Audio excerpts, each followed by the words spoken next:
இப்ப காலபுருஷனுக்கு 3, 7, 11 காமத்திரிகோணங்கள் அப்படிங்கிறது நமக்கு தெரியும். காமத்திரிகோணங்கள் வேலை என்னன்னா, ஒரு ஜாதகருக்கு முழுக்க முழுக்க காமம் சார்ந்த விஷயங்கள், சிற்றின்ப விஷயங்களை தூண்டக்கூடிய ராசி காமத்திரிகோணங்கள்.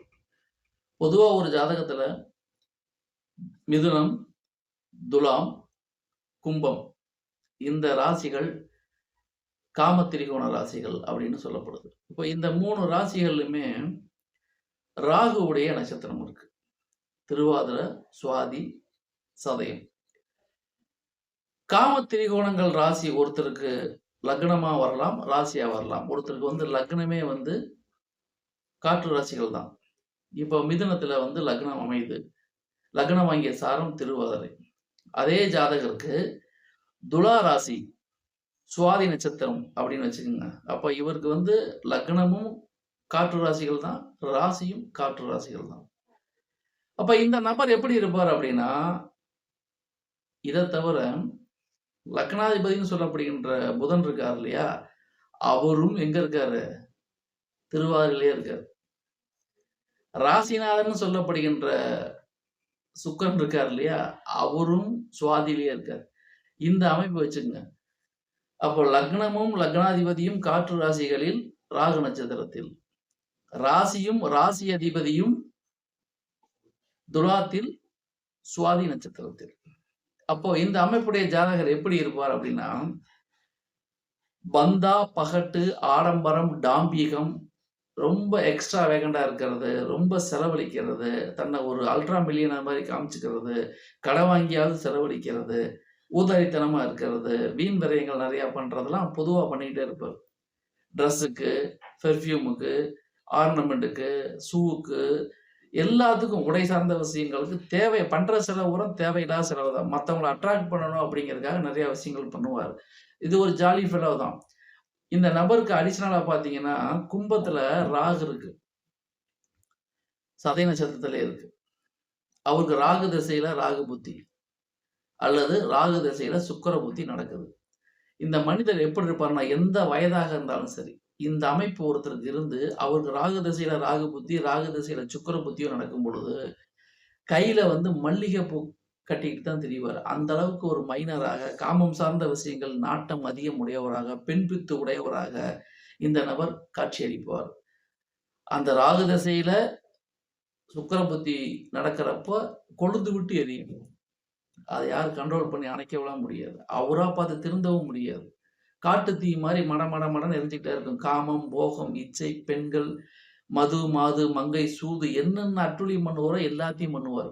காரணம் என்னன்னா, இந்த காம திரிகோணங்களே இந்த அமைப்புல இருக்கு. அப்ப ஸ்டாண்டர்டா நம்ம எழுதியே கொடுத்துடலாம். இந்த அமைப்பு ஒரு ஜாதகருக்கு இருந்து இந்த 3 பாவங்களையும் குரு பார்க்கக்கூடாது.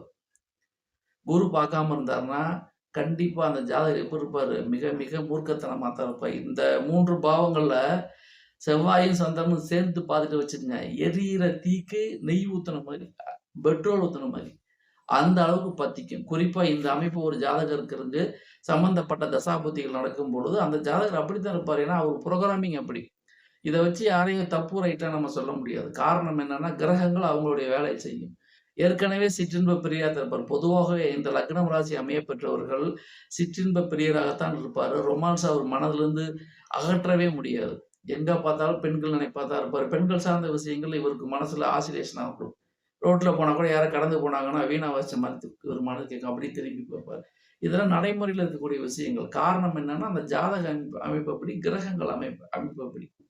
இந்த அமைப்புடைய ஜாதகருக்கு ராகு தசையில ராகு புத்தி, ராகு தசையில சுக்கிர புத்தி நடந்து செவ்வாயும் சந்திரனும் இந்த ராகுவோ பார்த்துட்டாருன்னு வச்சுக்கோங்க, சொல்லவே வேணாம். இந்த காலகட்டம் ஜாதகருக்கு மிக மிக மிக மிக மைனர் மாதிரி தான் இருப்பார். யாரும் சொல்லி கேட்கவே மாட்டார். ஏகப்பட்ட பொருள் விரயத்தை பண்ணுவார். திருந்துவார்னு கேட்டா திருந்தவே மாட்டார். தரிகட்டு அடைவார். அப்போ இது எங்க போய் நிக்கும்னா, அந்த ராகுதசை சுக்கிர புத்திலாம் முடிஞ்சு அதுக்கப்புறம் ஒரு வழியா நிக்கும். அப்படியே திரும்ப விழுந்தாலும் மறுபடியும் எந்திரிச்சு இந்த ஆட்டம் ஆடத்தான் செய்வார். இவர் நீங்க தப்புன்னு எப்படி சொல்லுவீங்க?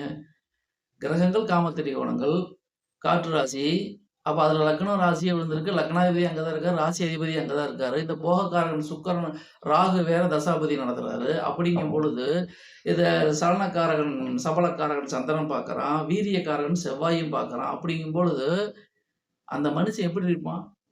குறிப்பா அவருக்கு வந்து இளவயதுல இருந்துட்டாருன்னா, வாழ்க்கை அற்ற வேஸ்ட். போதை போதை பெண்கள் சகவாசம் இதெல்லாம் அந்த காலகட்டத்தில அவர தவிர்க்கவே முடியாது. இதுலேருந்து இவர மீட்டு வரணுமா? கண்டிப்பா மீட்டு வர முடியாது. இந்த மாரி அமையப்பெற்றவர்களுக்கு அடிஷனலா ஒரு தகவலு, ராகுவே யோகியாகவோ, ராகுவே கரணநாதனாகவோ இருந்தா வச்சுக்கங்க, சொல்லவே வேணாம். அவர் நெனச்சத நிறைவேத்தியே தீருவார். இதுல எந்த விதமான மாற்று கருத்துமே கிடையாது. அப்போ ஒரு ஜாதகத்த இந்த அமைப்புல பார்த்துக்கிட்டாருன்னா, அவரு அப்படிதான் இருப்பாரு அப்படிங்கிறதுக்கு நம்ம முடிவுக்கு வந்துரலாம். பேரு கெடுறத பத்திலாம் இந்த அமைப்புடைய ஜாதகர் விரும்ப மாட்டாங்க. லைக்கே பண்ண மாட்டாங்க. பேரு என்ன பேரு? நமக்கு நமக்கு இச்சை முக்கியம். நம்ம ஆசை முக்கியம்.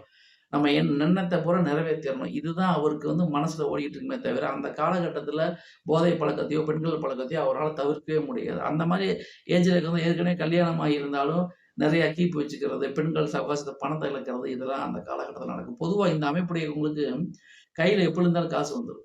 பேசிக்கா அவங்க வசதியானவங்களா இருந்தாங்கன்னா, காச பூரா இந்த வகையில செலவழிச்சுருவாங்க. அப்ப இந்த நபருக்கு இதால தான் பிரச்சனை. கத்தி எடுத்தவன் கத்தியால தான் சாவான்னா, பெண்கள் தொடர்புல தறிகெட்டு திரியிறவன் எதால சாவான்னு நீங்களே புரிஞ்சுக்கங்க. அப்ப இது எல்லாமே முழுக்க முழுக்க பொதுவான தகவல் தான். தனிப்பட்ட ஜாதகத்த பொறுத்து பலன்கள் வேறுபடும் அப்படிங்கிறத நம்ம மறக்கக்கூடாது. இந்த இணைவு, இந்த அமைப்பு மிக மிக டேஞ்சரான அமைப்பு. கொஞ்சம் கில்மா, கொஞ்சம் ஜாலி அப்படிங்கிறது இந்த நபர் காலம் முழுக்க இருந்துகிட்டே தான் திரிவார். சரி, இத தப்பிக்கிறதுக்கு என்ன வழி? மாற்று உபாயமே இல்லையா அப்படின்னா, லக்னத்தையோ, லக்னாதிபதியோ குரு பார்க்க வேண்டும். பாதிப்பில்லா குரு பார்க்க வேண்டும். அப்படி பார்த்துட்டா, ஜாதகர் கொஞ்சம் நிதானிக்க வாய்ப்பு உண்டு. சப்போஸ் இங்கேயும் இன்னொரு விஷயம் இருக்கு. குரு பார்க்குற அந்த லக்னம் இருக்கு இல்லையா? அது வந்து 6, 8, 12 பாவமாக இருக்கக்கூடாது. அது ரொம்ப முக்கியம். அப்படி பார்த்தாருன்னா, அது ரொம்ப பிரச்சனைக்குரிய அம்சம். ஆக, குரு பார்வையினாலும் அது எந்த பாவத்திலிருந்து பார்க்குது அப்படிங்கிறது ரொம்ப முக்கியம். குரு 6, 8, 12 சம்மந்தப்பட்டிருந்துச்சுன்னா, அதுவும் மிக மிக மோசமா தான் கொண்டு போய் முடியும்னு தெரிஞ்சுக்கங்க. இவை எல்லாமே பொதுவான தகவல் தான்.